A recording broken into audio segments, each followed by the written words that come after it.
Magandang araw po sa inyo. Ikaw po ba may restaurant? Ikaw po ba may coffee shop?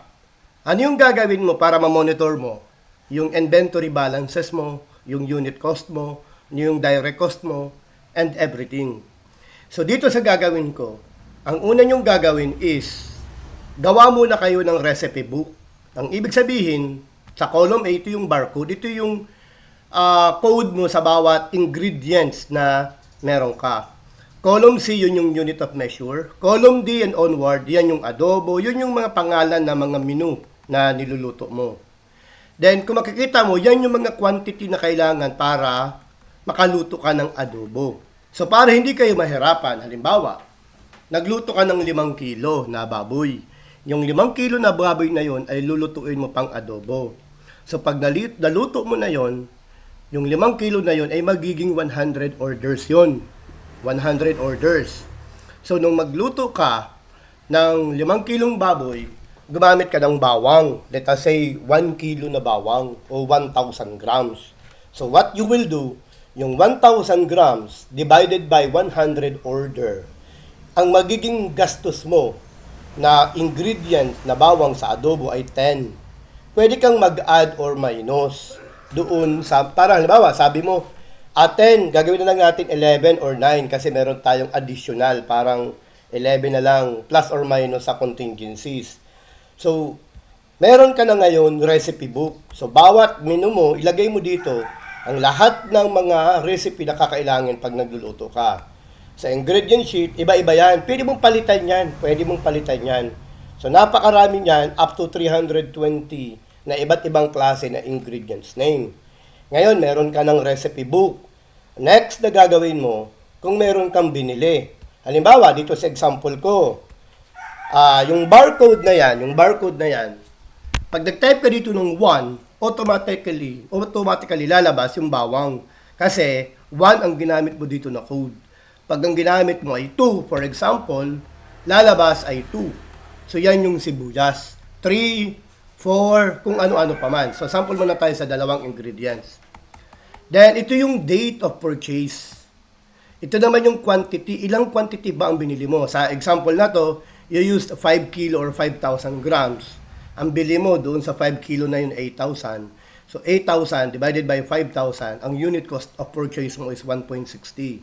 The same with sibuyas. So, na-determine mo na yung daily purchases mo. Na-determine mo na rin yung mga ingredients mo. Next na gagawin mo, dito sa menu, halimbawa lang, nung January 1, nakabenta ka ng 10 na adobo. January 3, 20. January 5, 50. Halimbawa lang, di ba? Sa sinigang, nakabenta ka ng 30. Nakabenta ka ng 60. So, yan yung mga quantity of order served in a particular day. Ito ay pwede mo rin palitan kung gusto mo ito 126. Yan, automatically mag-change na yan. So, simulan muna tayo sa 125. So, yan ay from January 1 to December 31. Ano po? So, yan yung menu, yan yung quantity of order served during the day. Next, punta ka ng shared cost. Ang ibig sabihin ng shared cost, ito yung mga expenses na mahirap mo ma-identify. Halimbawa, yung gumamit ka ng LPG. Diba? Pag nagluto ka ng adobo, luluto ka rin ng sinigang. Minsan naman, mga pasahod mo sa tao, mga pasahod mo sa mga bayad mo sa water bill, electric bill, POS bill, or whatever. So, yan yung mga fixed expenses na hindi mo ma-identify. So, ito total mo yan. Ibig sabihin, yung sa example ko, month of January, meron kang 1,100 na shared cost, ang tawag ko dyan. Okay? Next na gagawin mo, dito sa daily monitoring sheet, magre-record ka dito ng halimbawa, nung ginamit mo to, di ba, January 2025. So, yung beginning balance mo nung December 31, sa bawang meron kang worth 100,000. Kung wala, okay lang. Pero ito, kung meron lang, pwede mo tanggalin to. Kung meron lang, no? So, yan yung cost mo. Meron kang beginning balance sa 10,000. So, meron ka ng beginning balance. Meron ka ng daily purchases. Okay lang kung wala. Okay lang kung wala kang binili. Meron ka din ingredients o recipe book. Alam mo na rin kung ilang quantity of order ang na-serve during the day. Alam mo na rin yung shared cost. So, what will happen is, Gusto mo malaman, magkano ba yung cost ko sa pag nagluto ko ng adobo, di ba? Ang gagawin mo, i-click mo lang tong arrow. Pag click arrow na yan, mo lang, mabilis lang naman yan. Kahit January to December, itong Iran. So, what will happen is, wait natin ha.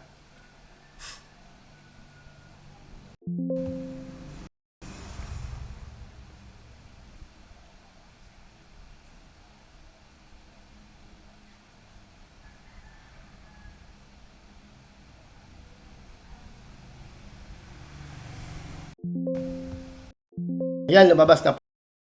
Diba? So, ipaliwanag ko sa inyo muna. So, meron kang beginning balance na 100, na 10,000. Bakit 14,900 na lang yan? Paano nangyari? Nangyari po yan kasi nung nagluto ka ng adobo na 10 orders ang na-serve mo, 10, di ba 10? Sa adobo, mayroon kang recipe na kailangan mo ng 10 na bawang. So, 10 times 10 is 100. Ibig sabihin, gumamit ka ng 100 piraso na bawang. Di ba? So, that is why, tapos, bumili ka rin ng 5,000. Di ba? Bumili ka ng 5,000. So, yung 10,000 plus purchases na 5,000 is 15,000. Gumamit ka ng 100 na bawang, kaya 14,900. Paano yung inventory cost na to? Paano ko to na-determine? Ginamitan ko po yan ng moving average method. Ito, paliwanag ko sa inyo. Halimbawa, itong sa ball pen, beginning balance, meron kang 2,000 pesos na nagkakahalaga sa 200 na quantity. So, 2,000 divided by 200 is 10. Diba? Next. Noong January 12, bumili ka na nagkakahalaga ng 4,800 pesos sa quantity na 400. 48 divided by 400. Ang unit cost mo is 12. So, paano yan? Meron kang unit cost na 10, meron kang unit cost na 12. Dito papasok yung moving average. So, 2,000 plus 4,800. The total cost mo is 6,800. Then, yung quantity, 200 plus 400, 600 ang quantity mo. What you will do, 6,800 divided by 600, ang unit cost mo is now 11.33. Diba? And on January 16, nag-issue ka ng 500 na piraso. The cost will be 500 times 11.13. Galing yan dito. 11.13. So, 5,665. 6,800 less 5,665. The inventory cost mo is 1,135. Saan galing yung 100? 600 minus 500 is 100. The unit cost mo will change now. 1,135 divided by 100 is 11.35. Yan po yung moving average method. Every time na may mga changes, may issuance, may purchases, will automatically update the unit cost. Yan po yung moving average. Dito sa ginawa ko po, ito, yung method na yan ay moving average po yan. Moving average yan. Diba? Bumili ka ng 100,000, may beginning balance ka ng 100,000, bumili ka ng 8,000, may issuance ka, wag po kayo mag-alala kasi ito ay automatically nagpa-pop up na. Diba? Ngayon, paano naman to? Paano ko to i-explain sa inyo? Ngayon, explain ko to sa inyo na maintindihan nyo. Ang ibig sabihin nito is, yung direct cost mo, paano ko to na-compute na direct cost mo? Yung direct cost mo, ma-determine mo muna kung magkano yung unit cost using the average method. Then, unit cost multiply by the quantity of ingredients used times the quantity of order served. Diba? So, ang unit cost mo muna ay 79 pesos. Ano yung shared cost na yan?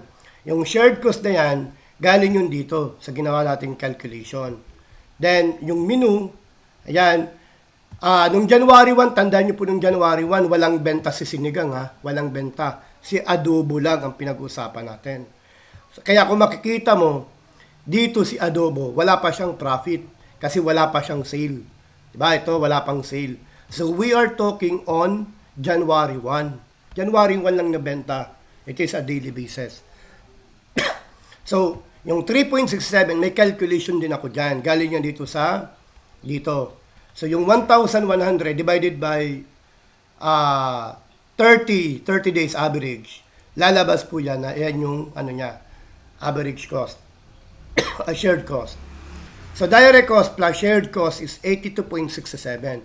Ito yung puhunan mo sa adobo sa bawat order. Let us say, nagpatong ka ng 10% na margin. So, 82 times 10% is 8.27. Yan yung profit mo per order. Then, yung SRP, yung profit per order na 8.27 plus 82.67, the suggested retail price mo is 92.93. Tatanungin mo ngayon, ito ba ay kaya? Ito ba ay bahal? Baka naman marami akong rekado. Baka naman marami akong mag-serve. Or baka naman malaki ang gastos ko. Or baka naman malaki ang tubo ko. So ito yung kagandahan dito kasi pwede kang gumawa ng analysis. Na ito bang presyo ko ay reasonable? Ito bang presyo ko ay marketable? So you can determine. Then yung total profit mo is yung profit mo na 8.27 times 10. Ito yung profit mo on January 1 para sa adobo. Halimbawa, on January 2, yan, ipapalitan mo lang yan. On January 2, magtatanong kayo, bakit wala sa adobo? Tingnan natin. On January 2, ang meron ka lang benta ay sinigang. Di ba sinigang lang? Sinigang. Therefore, ang meron ka lang ay para sa sinigang. Wala kang benta para sa adobo. Yan naman yung profit mo. That is on a daily basis. Di ba? So, madidetermine mo na. At dito rin, makikita mo rin yung costing mo sa sibuyas, sa bawang. So, paano pag monthly? Ito yung monthly natin. Ito yung monthly. Kaya lang, ito example ko, wala pa tayong data nung January, nung February. Ngayon, lagyan natin ng data. For example lang, lagyan natin ng data. Gawin natin itong 1. Sige, para for discussion purposes. Lagyan natin ng data. Lagyan natin ng data nung napakarami. Tingnan natin kung gagana siya. Halimbawa lang, yan yung quantitative order mo. Halimbawa lang. Gawin natin Wait lang po.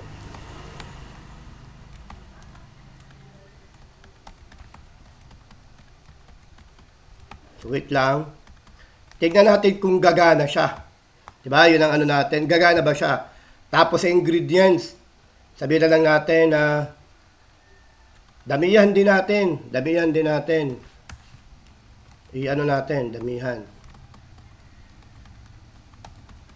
Wait lang.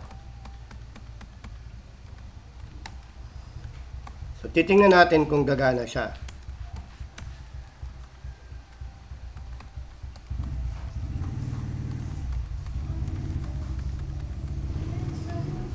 Yan, titignan natin kung gagana siya. I-drag natin pababa. Dito lang muna sa burger kasi ang dami na yan. Yan, sinave ko. Then, let us see. Ayan na yung adobo, yung quantitative order. Ang dami na yan from January 1 to December 31. Andito na rin yung mga ingredients, iba't ibang klaseng ingredients. Sabihin na lang natin, dito sa daily monitoring, damihan natin ang inventory natin kasi ang dami nating binili. Diba? Dami natin.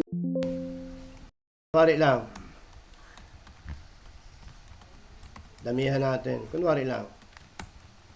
Titingnan natin what will happen if nira natin yung file. Tingnan natin So dito sa daily monitoring, as I have said, i-click natin to. Tingnan natin what will happen kung yung 365 days na yan ay may benta lahat-lahat. Kung napakaraming ingredients ang ginamit. Ito ba ay magpa-function Excel sa ganun karaming data? Tingnan natin. Let us see.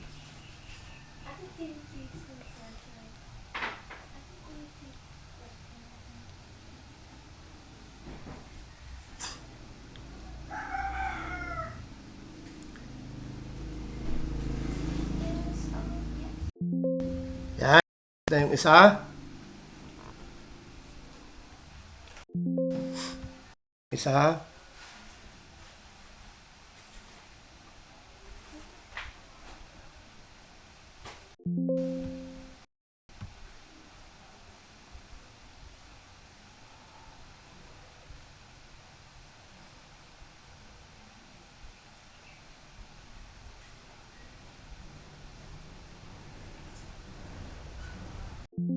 Ayan.